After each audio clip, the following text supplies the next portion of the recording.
I'm Al McFarlane. Welcome to Conversations with Al McFarlane. Today is Monday, August 1st, 2022. My, how fast the time goes. August 1st, a good time to think on special things in community. I mean, for example, did you know that today is International Mahjong Day? Cool, right? Today is also uh, National Girlfriends Day. That's cool.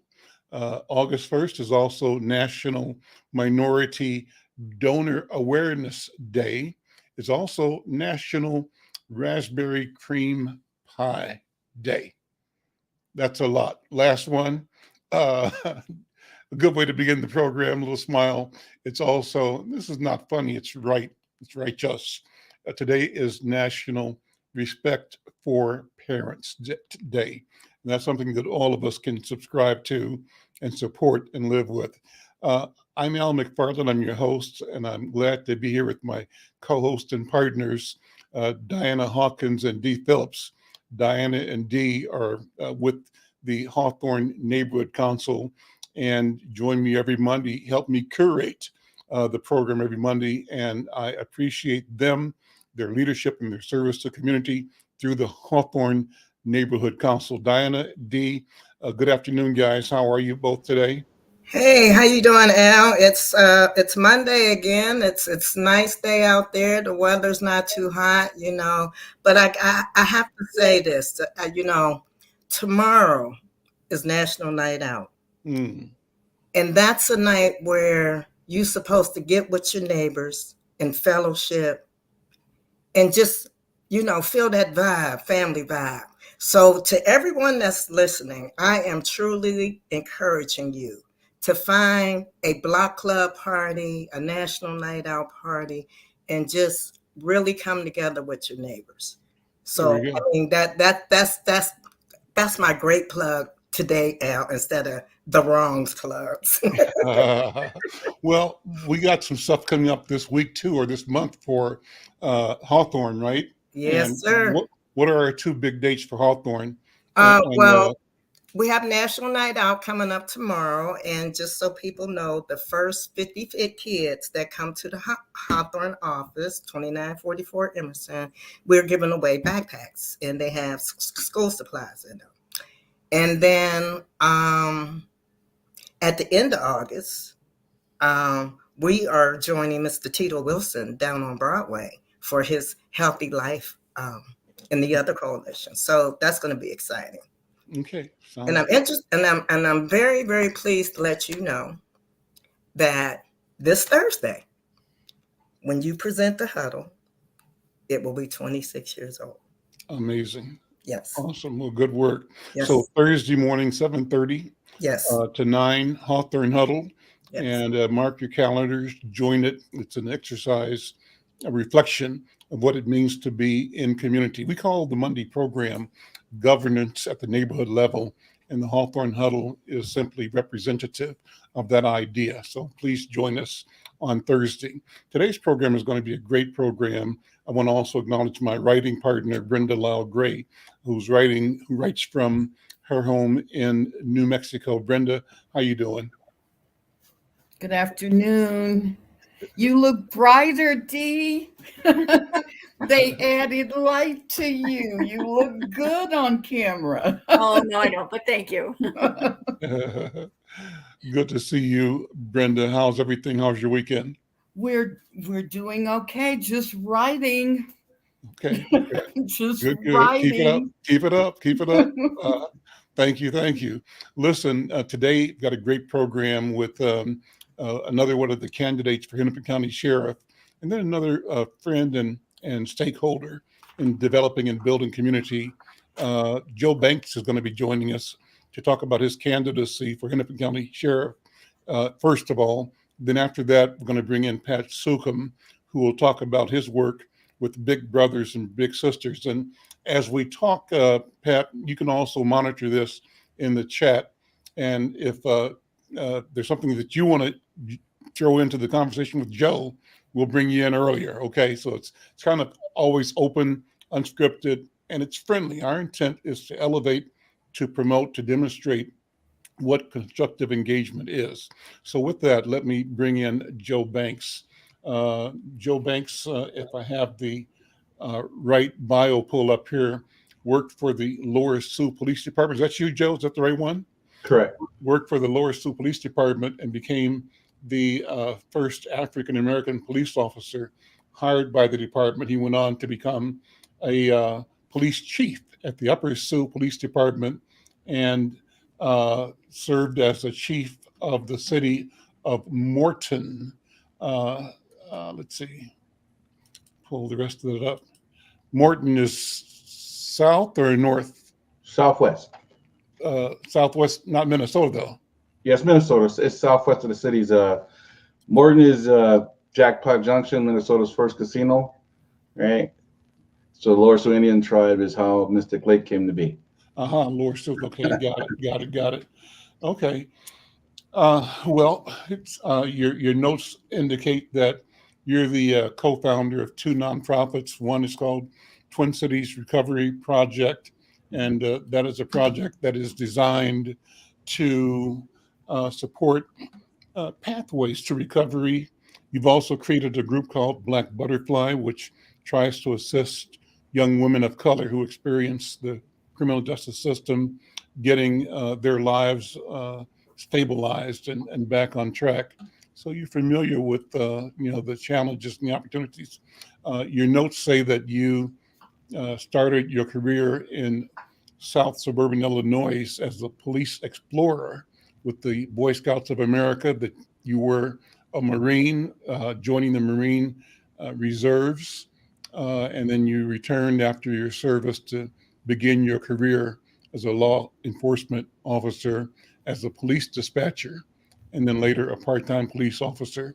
You came to Minnesota in 1993 and worked in security while you earned a law enforcement degree. You attended Central Lakes College in Brainerd and became Brainerd's first African-American police officer intern. And you also served with the Minnesota Army National Guard while completing your degree in criminal justice. One of your projects, it's a company, Banks Securities, Inc., assists in criminal expungement resources. You also are a media person. You do a podcast called Let's Talk About It, and that airs on Wednesdays from 4 to 5 on cable channel 6 and on Facebook. And presently you're working as a licensed bail bondsman. And so glad to have you here and good to meet you. Let me have you start, Joseph Banks, by telling your own story, your background, and in doing so, why you want to run for sheriff, why you are running for sheriff, why you want to be the sheriff of Hennepin County. Okay. Yeah, like you said, I started from humble beginnings in South suburban Illinois, small village of Robbins. Back then, the police officers actually cared about what was happening with the community. They got involved. There were days when, I was frustrated and, couldn't make it to school. These guys would come by and give me that ride and give me motivation on how important it was to go get my education and what that meant to my future and things like that. Just keep me on a positive straight and narrow. So I really appreciated with that. They helped me to go to Chicago Youth Centers, which was a program that handled inner city troubled youth. And as a result of that, I was able to go to a camp called Camp Rosenthal in DeWijack, Michigan, where I learned to home in on my young leadership skills. And so we went through a little leadership training, and it also gave me a chance to focus on, the importance of my surname, right? And I learned that what I was living in wasn't my only environment, right? And it's what gave me my motivation to push and move forward to do bigger things. It also taught me to give back. So that was important, that learning to give back, because, once you learn to give back, you figure out, man, how I can make a difference. What's my contribution here, right? Not just taking, but what can I really do to make things better? And so as a result of that, I joined the Police Explorers, which is through the Boy Scouts of America. And as a result of that, I went on to become the Explorer Commander. And so my leadership training that I had gotten was beginning to take off and take shape. And I started learning, wow, okay, it's okay to be out front. It's okay to lead the way. And I found that, wow, I like it. I like being out in the front, like being the leader. And, just working with those guys, learning how cops did things. It taught me something I think is important in law enforcement today, which is people come first, right? It's important that we learn that we're dealing with people on a daily basis, And so I think somewhere in translation over the years that's gotten lost. We used to have to protect and serve on the side of the squad cars. We no longer have that. And so with that being lost was the message that we need to be giving good customer service to our people, right? And so the reason why I'm running for sheriff is because I noticed that over the years, we don't have a uniform consistency with different law enforcement agencies in the community. And as a result of that, in situations like the George Floyd and things like that, we were not all on the same page. So I knew that we needed to have a consistency across the board. Now, the state says we train everyone the same way, but the consistency that we didn't have is the expectations of what the sheriff has put out for each police department to be on the same page. And so that's where we're different. And so it's important that my message get out there, which is, one, cops don't have to arrest everybody. Right? Not a lot of people know that we don't have to arrest everybody unless there's a warrant or someone has died. You have discretion or authority. And in poverty-stricken communities, this is a real important tool because young people of color enter the system through that officer. And so as a result of that, they can't get housing, they can't get employment, they can't get education. And this causes our recidivism rate to increase. So it's important that our cops understand that you could have made the arrest, but do you have to? So my thought is always, is this a teachable moment or is this an arrestable moment? So these are the things that I'm trying to implement moving forward as the sheriff of Hennepin County, is to make sure that we're telling the truth, we have that transparency, and then we're all working on the same page. And so let me interrupt you to drill in a little on that, and thank you for making that observation. And because I think, like me, we don't really, most average people don't think about the discretionary power of officers. We know it exists, but we think that, I'd say the common person thinks, and I'll call myself common, that, a cop kind of has to arrest you, or a cop acts like he or she must arrest you. We have that feeling. But then we also know that, and we feel that white cops tend to let white people go, but not black people go. And so there's this sense of a double standard where, where we know, there's a compassion. So a kid does something, speeding, and a cop pulls him or her over and says, get out of here, go home, and don't let me stop you again. Black kid, same thing happens. She can expect to be ticketed, charged, maybe arrested. He or she fears they'll get beat up.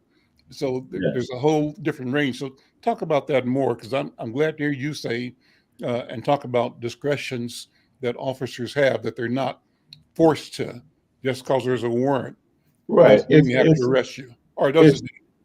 It's so important that we impact that on our officers, because we do teach officers to have control, right? And when we talk control, we're talking control of the environment in order to keep people safe. But what we want people to understand is that control doesn't always mean physical control. And so we need to slow things down a bit so officers know when the need to disengage, right? Knowing the scope of your training. In some situations where there are therapists required, if the person is combative, but it contained in a house or an apartment where they're not causing anyone else harm, then we can slow things down and get proper people there. We don't necessarily have to engage. And that comes into play when you're serving warrants, when you're dealing with people on traffic stops. So, over the last few months, this big thing of no-knock warrants, and that has come up.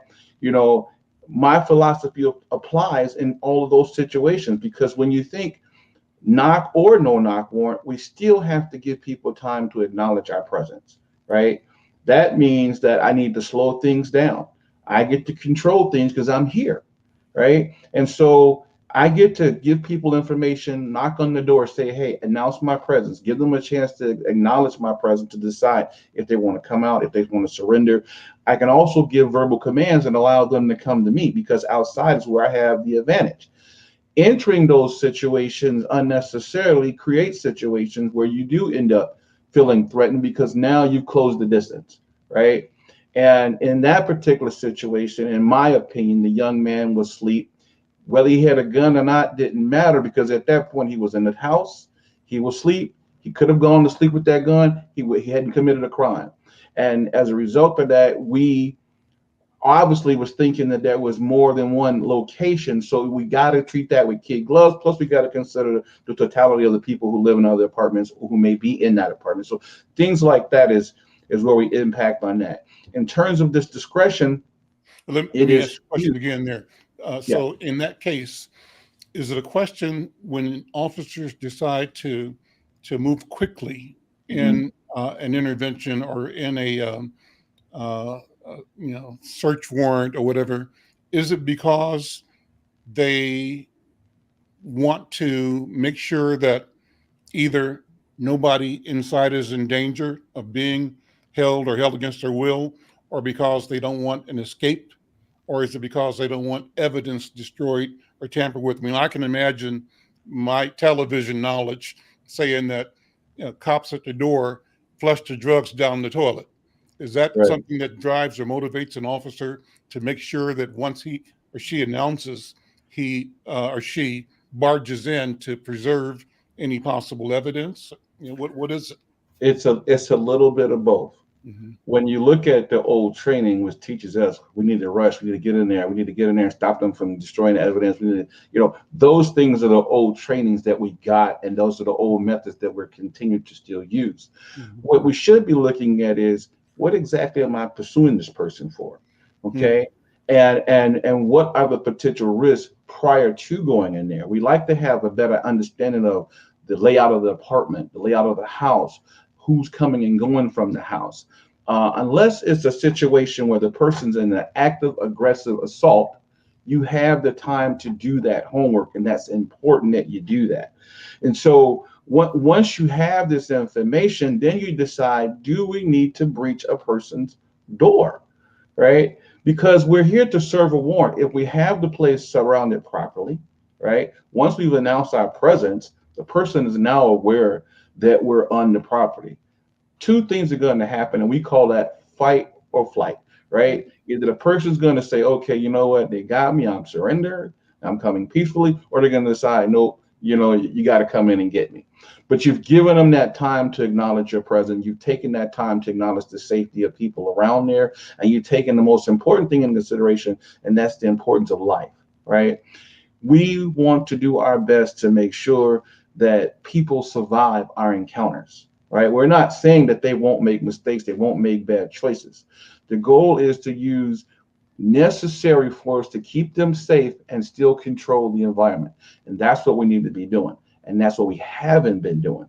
The problem with that is that a lot of the departments have their own separate training programs, right? And no one's putting an eyeball on that.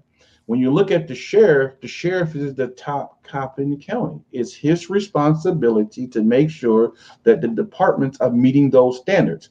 That doesn't mean sit in your office every day and talk to different people, but actually get out, go talk to the police chiefs, go talk to the community, find out what's being said or what's not happening, see what you can do to help those departments strengthen their weaknesses, because that's the only way we're going to figure out what's going wrong, and be willing to admit when it's wrong, right? We know people make mistakes. And so it's okay to admit when we get it wrong. It's one of the reasons why I've suggested having a malpractice insurance like doctors have, because it'll offset some of the costs that our citizens are facing when these officers make bad decisions. It's not going to cost officers a whole lot more money. We already take what's called para out of their checks for, retirement funds. We take a little bit out for unions, right? We can take a tiny bit out to make sure that the citizens aren't picking up the complete dime for bad decision making. And You're so, the first cop I've ever heard advocate making cops pay for insurance. I haven't heard that from any other law enforcement officer. yeah, because I want to advocate for that, because just like when doctors make a mistake, people sometimes die. Our job puts us in a position when we make decisions that go wrong, sometimes people die. And so we have to be able to put that ball on our back as well, and not just throw it in the citizen's face and go, yeah, the city will cover the cost of that mistake. Yeah, the concept is called qualified immunity. And under Yeah. the concept of qualified immunity, if I understand it correctly, correct me if I'm wrong, officers are basically not accountable. Whatever they do, they can say, I thought this was going to happen and therefore I killed this person, or whatever it is, but they are immune from lawsuits. Right. And the city, therefore, the county or the town is left holding that liability if there's a civil lawsuit and an award, not the officer. And the argument that has been advanced from the community, from various sectors of it over time, is that if you had an elimination of the qualified immunity, you would require that officers, number one, be eligible to be insured, and that a person that was a bad actor would have to pay more or not likely be insurable, and therefore you'd eliminate people whose history is a history of Right. bad acting from being a liability to themselves, to the public, and to the county and to taxpayers. Is that a fair description? That is a fair description. And when we do that, we back that up with the fact that we're creating a database that will actually track those bad actors in the process of their career.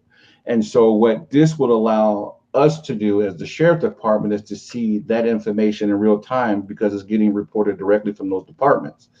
And to back that up, we're actually going to assign a deputy or two specifically to those departments to that function. Now, the sweet part on the back end is that not only can we see it, but the transparency piece will allow the citizens to see it in real time as well. This will allow us to collect any data out there that we've missed and the citizens have seen, so that we can together review it with the citizen review board and decide how to move forward with charges, whether to let the post board know that there's an issue here. And it also prevents an officer from leaving one department and going to another department because he was allowed to self-terminate in lieu of being fired. So this is an important piece that we want to push. Okay, great. What were your experiences as an officer trainee and officer at Lower Sioux? Talk about that position. Yeah, that position was a really fun position. We had lots of training. The thing that I took from the Sioux community was, one, multicultural, right? We dealt with a lot of different cultures, which means you had to be cultural sensitive. We did a lot of cultural sensitivity training. You were taught to learn the culture so you didn't offend people unknowingly, right? You had to learn to work with our federal and state partners, because out there is what we call public law 280. So you have tribal law, you have state and federal law, right, that you have to enforce, and you have to be able to balance those laws and still be productive.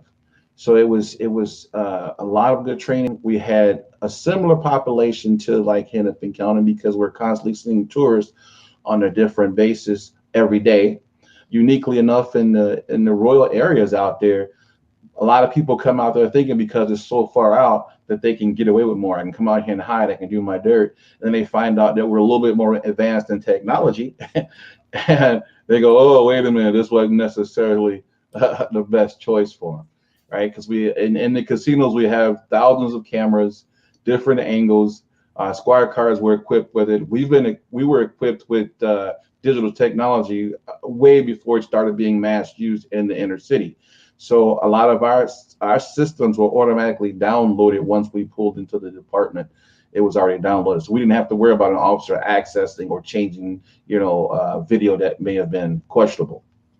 So, and then that third piece was balancing tribal governments, right? That is that civil piece, because with tribal governments there comes instant change, and so sometimes you have to be prepared to handle volatile change in a short amount of notice, and so that does happen. I think what I did like the best part though was that our federal partners really chipped in issues that involved firearms, fires, things of that nature. And you really learn the importance after going down, meeting with these guys and seeing exactly what their capability was, how you could use them to your best advantage. The ATF has the ability to track a gun from start to finish, right? They can recover serial numbers off a gun that's been scratched off, right? And so you start learning, wow, and when you in situations like when you're in the inner city and you got a gun issue, you should want to know the history of where this gun came from, because that's how you're going to find who had it, right? And as you can see, my biggest complaint with what's happening now in the metro is that we decided to arrest people for the switch that comes to the gun, right, and charge them federally in lieu of going after the folks who are making it readily available on the internet for $19, right? So we're kind of working backwards there, right? So and this is the unique part I've learned over the years of being in law enforcement. Before it was, yes, go get the drug dealers, right? We figured out that we were arresting street hustlers, not major drug dealers. And so our prisons are full of street hustlers, right? And we're running out of space for violent offenders because of that. And so we have to look at, did actually arresting the guy who was selling a couple bags of dope on the corner make a major impact? Or should we have actually pursued the person who was bringing the poundage and heavyweights in? Should we have looked at getting people who had addictions, the assistance they needed in lieu of sending them to jail, things of that nature? And that's how I ended up being a founder of Twin Cities Recovery Project, because I started looking at the fact that most of the people in jail, good 80% of them, were either opiate addicted or mental health issues. And so if we never address those issues, we're going to always be arresting the same people again and again and again and again. Well, that's thank you for being clear on that. I think that's a clear, my cynicism is that the system often knows exactly what it's doing, and it becomes a business. It becomes a revenue stream. It's cash flow. And so Black people and poor people, addicted people, then become the new product. Move them in, move them out, and charge it to the taxpayer, grow our staff, grow our armament, grow our whatever else we want. But we're doing this at the expense of the public at large, and we're not really solving the problem. That is restoring people that are experiencing some kind of trauma, damage, something that guides them to lack of productivity and even to danger for themselves and for their community. We're not addressing those issues. And I think you're saying the same thing. Yep. That's it. And then when I look back over my career, that was the first thing I thought, how did I make a difference? Where did we make a difference at? And I started looking at things like, okay, so if you look at the police mentality that we kind of grew up in, it was go after the criminals. They're using drugs. They must be criminals, right? We have to remember that we're talking about people who have decided to self-medicate for whatever reason. So you have to address that issue. We want people to come to the police, right? So we started modeling our program after a program that's called PARI, right? And that's Police Assistant Recovery Initiative, right? Addiction Recovery Assistant. So we needed to figure out how could we give cops the ability to get people into treatment in lieu of arrest. And so we looked at that program and said, yeah. So we ended up with a program called MARI, Minnesota's version of that. Now, when I expanded on that, I said, wait a minute, we don't have to even complicate it that much, because we were trying to figure out how could we put together legislation like some of our other states who have come up with legislation. And I said, wait a minute, we still have discretional authority, right? Discretional authority simply says, I don't got to take the guy to jail. I can offer the guy services, right? All we need to do is to make sure that we're partnering up with these programs that are providing services so we have a place for them to go. Does that happen or does it not happen? It's starting to happen now for us because we've partnered up with. Let me throw an example out. So North Minneapolis has, you might know, Dr. Peter Hayden over at Turning Point. And for the longest time, organizations, institutions that could refer Black people with chemical dependency issues would not refer them to Turning Point. Turning Point's specialty is that it is owned and situated in the Black community, run by Black people, counselors, Black people. It's a network that really is a network in the community that most of the offenders and the traumatized or violators come from and certainly will return to. But the systems preferred to direct those people who needed help to white organizations, not to Black organizations. What about that? Oh, that's been a hurdle that I encountered even when I started the nonprofit. Right, was so when they say that we're helping people of color, it generally includes other cultures, and so you have to really lock them into. Do you mean Native Americans, Hispanics? Do you mean specifically set aside for Black people? And why is it set up so that when Black people are giving dollars, they have to qualify?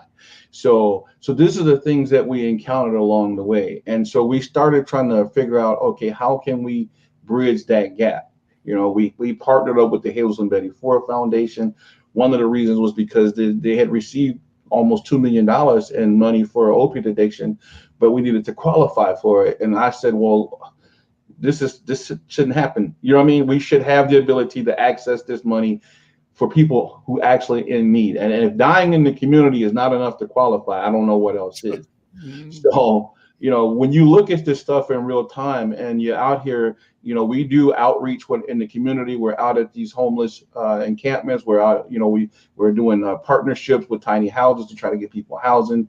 We're walking with people through the pathway to mental health assistance, finding out that there's so many barriers in between to prevent them from actually getting the help they need. And so when you see it firsthand, you begin to understand kind of what the fix needs to come in place. Legislation has a set way that they want to do things. And if the people don't get involved and hold them accountable, it's going to continue the way it's always continued. Turning Point has been around. They've done a lot of good work. We've partnered with them on a few projects as well. But it's important that people understand that if you don't know what's happening, you can't change it. We have to do a little bit more than just get angry. We have to organize, put a plan to follow through in place, and then actually get the right folks at the table to develop a bill into a law and follow through. And that's what we haven't had happen. Thank you for being with me today. Hang around because I want you to be part of the next conversation as well, particularly because you've done a lot of your foundational work as a volunteer with the Boy Scouts of America, I think, and through other youth-serving organizations. I want to bring in Pat Sukum, who is the executive director of Big Brothers and Big Sisters of Twin Cities. Pat, good afternoon. How you doing? Good to see you. Good to see everyone here as well. Thanks for having me. Just jump right into the same conversation we're having because you're on the front end of the arena of trauma. A lot of young children, boys and girls, without guidance and without connectivity, find themselves lost, traumatized, and on a path that will put them in conflict with their families, their neighbors, the neighborhood, with society, which will end up with encounters with police or the sheriff's department. And so from your point of view, how important is it for us to have conversations like this about the role, the philosophy, the leadership of the law enforcement apparatus for Hennepin County in particular, but in general? What do you think, Pat Sukum? Yeah, absolutely. I think, first of all, love the conversation. Joe, thanks for your comments. Absolutely around pulling in community into the conversation, getting upstream, right? Really looking at the root problem. I think it's important. And, I was talking with someone on your team, just, in general, we've had mentoring programs, even specifically where we've worked with law enforcement as mentors for youth in schools, right? We've done that for about a decade, seen huge impact about it, but it all really changed around the murder of George Floyd, right? And clearly all knowing that sort of these pieces were in place, but heightened when that activity occurred, or that murder occurred. And it really changed how the community even saw how we interacted with police, right? There was definitely perspective, some of them sort of on both sides of the extreme, a lot of villainization, those kind of pieces. And, even Joe, I'm kind of curious, I assume the last few years of policing for you have felt very different, community impact again on both extremes, and would be interested to hear your thoughts on how do we navigate? How do we sort of come together? How do we make sure that we are sort of not living in these extreme magnified perspectives? And again, finding that path to less villainization, both directions, right? We're seeing it sometimes from how the stereotypes we have of police, but also the stereotypes we might have of our youth, and needing to break that down. Yeah, when I look at that, it comes down to education and understanding, right? So on my show, I don't know if you've seen my show, but on my show, I do this little part when I call the backpack, right? That backpack is just giving folks a tool that, hey, a lot of us are sending our kids out the door telling them they should be confrontational with law enforcement when they're confronted. And we have to let them know that, listen, let's stay calm. Let's let these officers go through their spiel. If it's something that we need to address, we'll do it at a later date and time, because the goal is that your encounter still sends you home. I don't want kids feeling like, I need to buck up against these officers and then they're getting unnecessarily assaulted or shot and killed. So this is important because we have to make sure that they have these proper tools when they're out here functioning in the world. And so, with the George Floyd situation, I look at it like this here. There's a few factors there. One, there hadn't been a spotlight on law enforcement like this since Emmett Till and back, and so things of that nature, and going way back to the March on Selma. And so, I put things in time blocks, right? Rodney King. Yes, and that's a prime example because it's a 3-year box that we had. We got a 3-year box to really actually be active and bring change, right? We're nearing that with the George Floyd situation. And if we're not careful, it's going to be another, well, remember when that happened, but nothing came. And so when the bill came and no one actually followed through and they didn't work it out to get some type of change, we should have been back at the table requesting that we still work on it. It's gotten swept aside. And so in another few months, it'll be, that was just like Rodney King. It happened, but now we've moved on. And what does that look like for us? So we have to take this time to educate our folks on, listen, the people have the power, right? In order for us to have that change, we have to come together. We have to organize as a community. We have to have a good plan, collaborative plan between law enforcement and community, right? We have to be willing to work together on both sides. We can't have cops who figure it's us against them, right? Some of the good old boys, some things you can fix, other things you just have to rid yourself of. And so I can't stick a young kid in a car with a guy I know who has a different philosophy, and he's going to be teaching that to this kid, right? And so we have to change that. Remember that Derek Chauvin was a situation that should have been taken care of way before it got to George Floyd, right? I don't know how we're holding him accountable and not the leadership. And I've always said that, because if I knew that something's bad and I still stuck it out there, I share some of the blame, right? And they knew that this guy was bad, but they never pulled him out of the loop, right? And it kept going on and going on. And George Floyd was the end result of it going too far. But I still look at the fact that had the young girl not recorded the video, they was already prepared to move forward with a story that was going to pacify the situation yet again, right? And so what would the world look like if that video hadn't came forward? And so that comes down to integrity, right? So this is what I tell cops. When we started the job, it was about telling. It was about telling. That is the main course of the job, right? That you will tell. This hidden blue line of silence, it needs to be gone, right? Because if you're not willing to stand up and tell on what's happening and you allow this to be swept under the carpet, you're just as bad. And so we have to push that. That's what we do. That's what cops do. We're trained to tell, right? And that means sometimes you may have to tell on the guys that you're working with, right? And technically, yeah, Derek Chauvin should have been arrested at the scene, right? Why did it take us all this time? Anyone who saw that we teach cops that when the handcuffs go on, the fight is over. Even if the guy's being passively resistant by saying, I don't want to get in the squad car.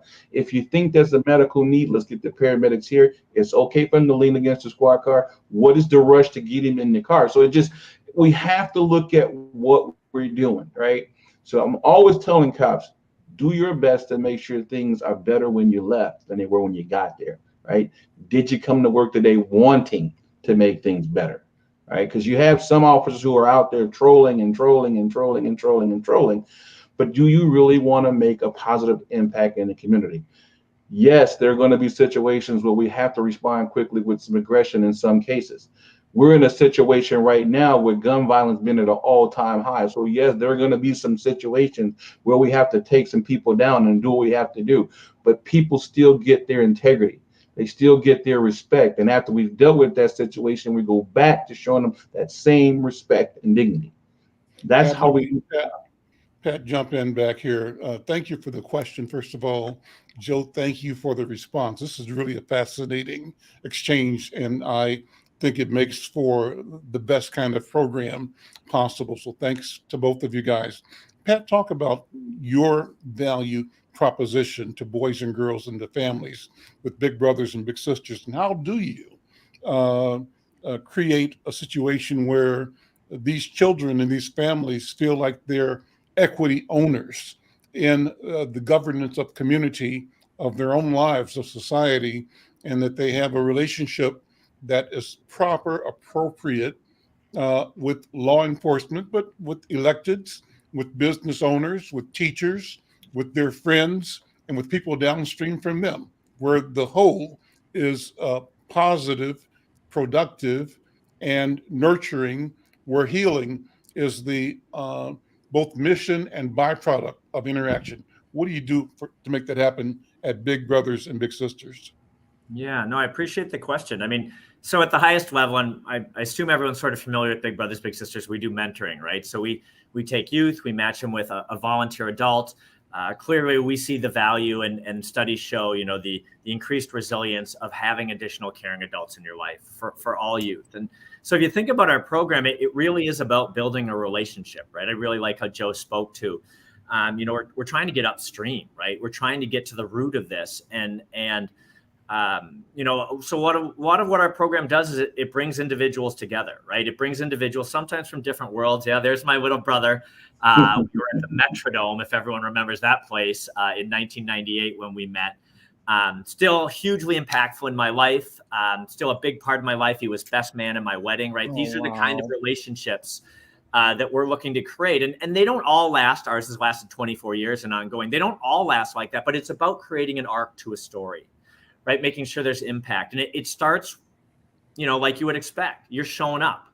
You're being consistent, right? It's that piece that slowly builds into trust. And then when you have that trust that's where you're able to impact each other, challenge each other, find the spaces to get into the harder, if you will, or more challenging conversations, right? And then start to, again, look at worlds in different ways, different perspectives. And I mean it for both the big and the little, right? We have lots of statistics on the littles.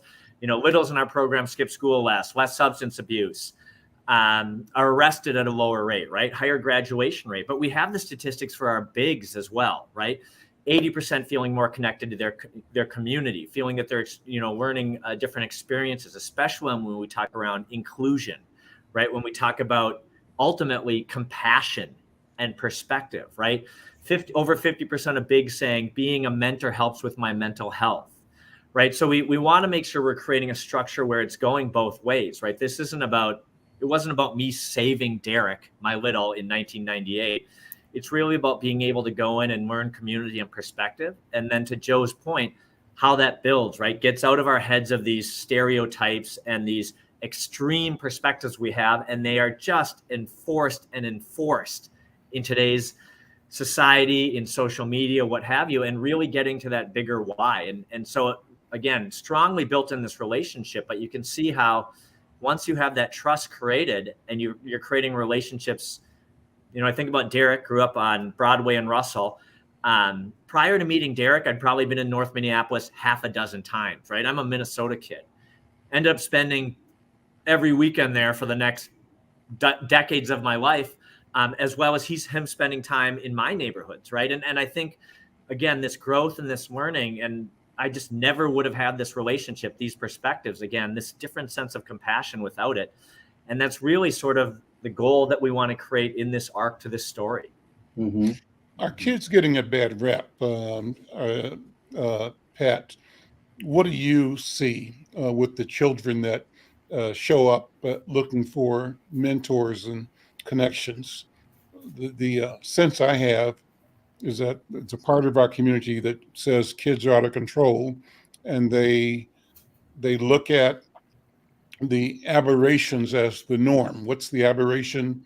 It's the carjackers, and it's this dangerous gunplay where people are getting killed. And they look at that and say, all kids are a problem now. That's one thing. Or they see young moms in grocery stores cussing out 2-year-olds, and they shake their head and they say, oh boy, as a community, we're in trouble. And so our kids getting a bad rep, our families getting a bad rep. Is the reality different from those extreme examples of failure that are real, that are in community? What do you think?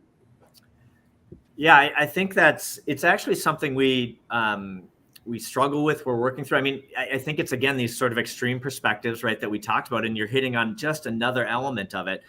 And I think even if I think about Big Brothers Big Sisters, so nationally we're 120 years old, right? And I think sort of that mentality has been created over the last century, this saviorism, this stereotyping the youth we work with, right? This saviorism, the problematic issues there. And I think absolutely that is something we need to deconstruct, right? And ultimately it goes down to listening to our youth, right? It's not about me thinking, oh, I know the one path to success for all youth in all communities, and everyone has to follow it, right? It's how do we make sure we're listening to our youth to help them find their path to success, and frankly, their definition of success.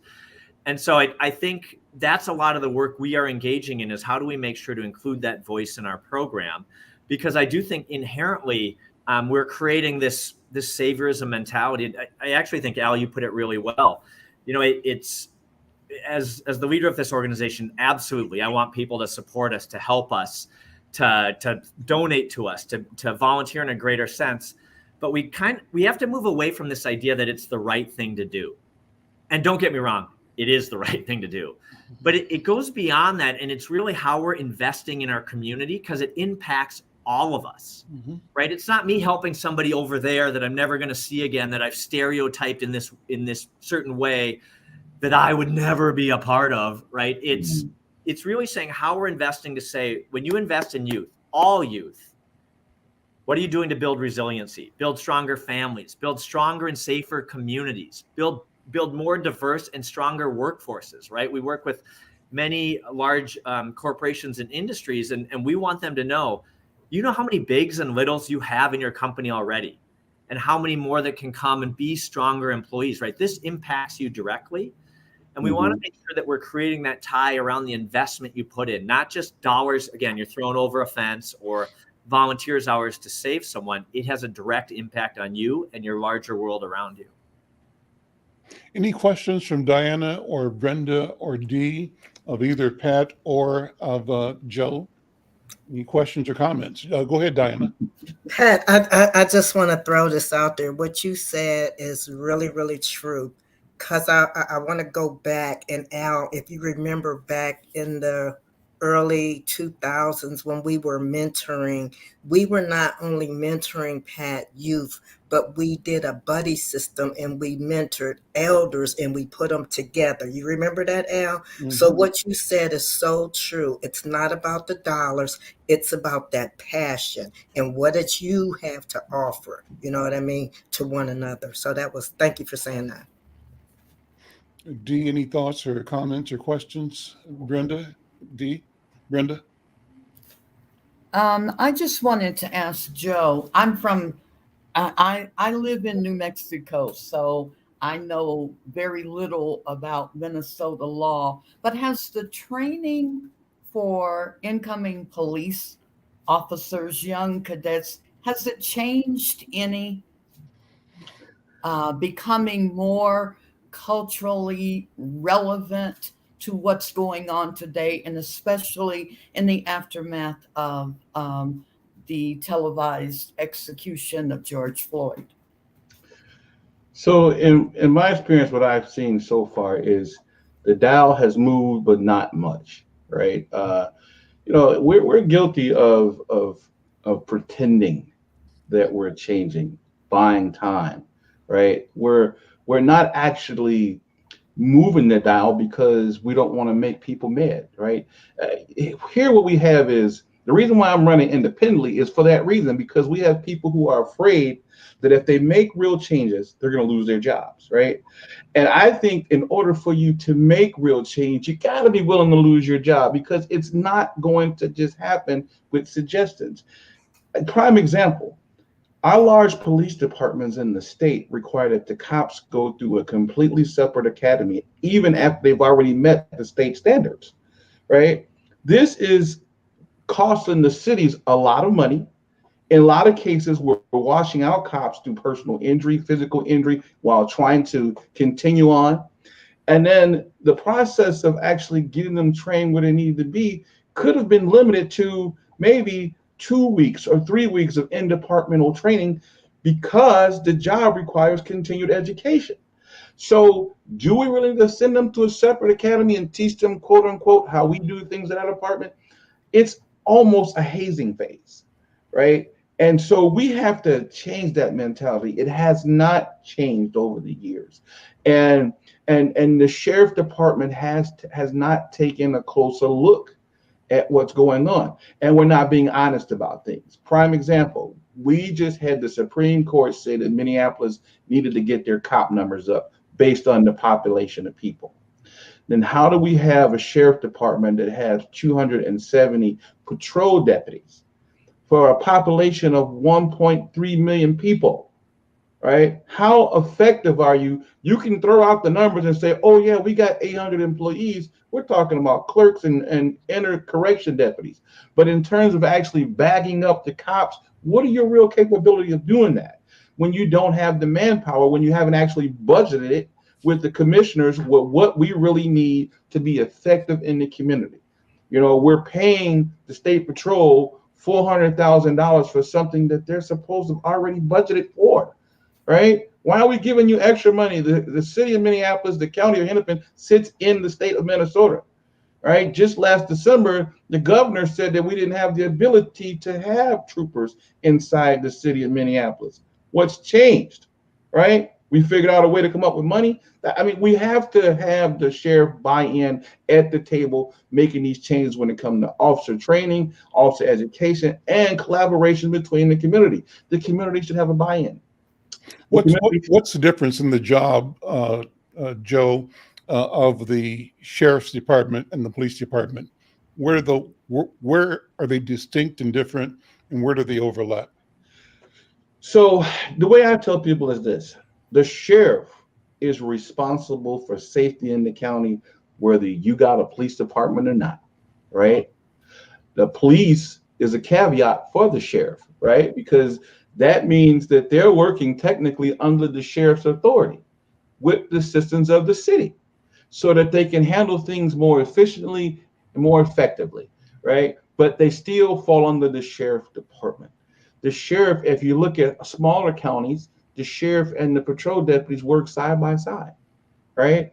When you talk to guys in Minneapolis, there is a distinct separation where you have deputies in the area who won't take calls, right? And how is that affecting the city? When a person's calling for help and they're being placed on hold and there's a person 2 blocks away who won't respond because he's serving subpoenas, we have a problem, right? The goal is to keep things safe and just be clear about it.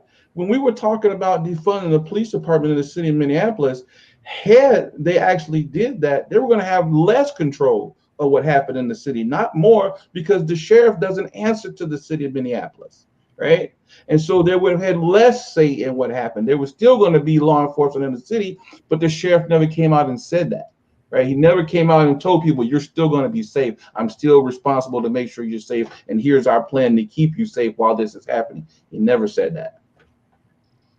Is there jurisdictional competition sometimes between the county, the sheriff, and the city? Well, I'm So sure there might be some internal politics. There always is. But when you look at the logistics, the sheriff's office is right down the hallway from the chief of police office. If we have something to talk about, it should be an easy deal. And the main difference too is that you run the jail, right? You run the jail, not the city, or is there city jail separate from the county jail? There is no city jail. So everybody that gets arrested comes down to the county. So the sheriff actually is responsible for the court services, the jail, and the cities. And there are a few cities that don't have their own police departments, which they also provide services for. So, that's why I'm saying when you look at the breakdown of the manpower, how are we spreading that out in terms of coverage for the city? I have no idea how we've gotten away for so long with 200 and some odd deputies and 1.3 million people, and it hasn't gotten worse sooner. What should the number be, and how does it compare to Ramsey County or other counties around the country that you have looked at? Realistically, the number given the population should be right around 2,400 patrol deputies. Really? Now we know but we know because of budget restraints that we won't be there right away, but we need to figure out how to at least get to the point where we're able to control what's happening. I mean, when you look at Minneapolis, include the cities, or 2,400 in addition to what cities and towns have? Including what we have, right? Because right now we have 500 jail correction staff, right? And then we have 270 plus the sheriff in patrol. But what's important about that is that these guys are down at the Metrodome or the U.S. Bank Stadium or Target Field, and that's what we see them. We see them when they're patrolling, giving out subpoenas and things of that nature. But we don't see them actively in the community unless you're in like Brooklyn Park, further out in Dayton, Osseo area. And we need that proactive policing in the community. Listen, you don't always have to get out the car and do something.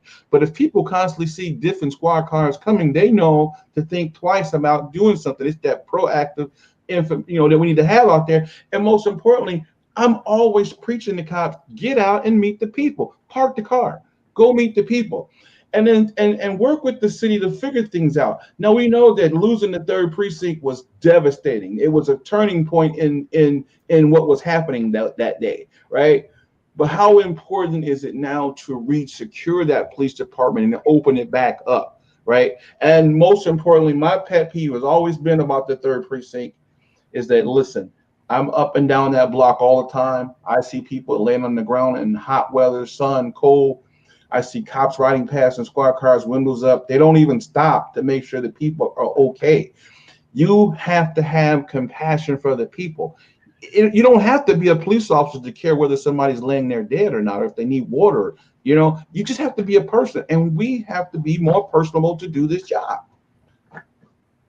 Joe Banks, good conversation, man. Good to see you. Good presentation. Let's put up your contact information. So if people want to find out more or support you, contribute to your campaign, they know how to do that. Maybe, boss, you can put up that information for the campaign so people can know how to connect with and support Joseph Banks, candidate for sheriff of Hennepin County.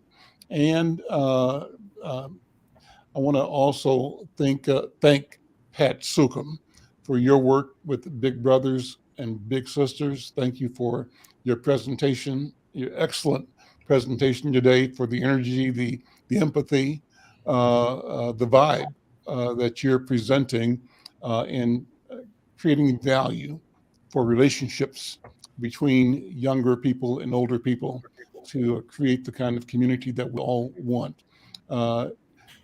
Is there a phone number that we can send people to, or email that we can send people to support your organization? I thought we saw it. BIGSTwinCities.org. If you want to connect, support, find out, BIGSTwinCities.org. With that, Diana, Dee, Brenda, thank you so much. Thank you, Vash Bodie. And thanks to our guests, Joe Banks and Pat Sukum. I'm Al McFarlane. We'll see you tomorrow. Take care. Bye-bye. Bye. Thank you.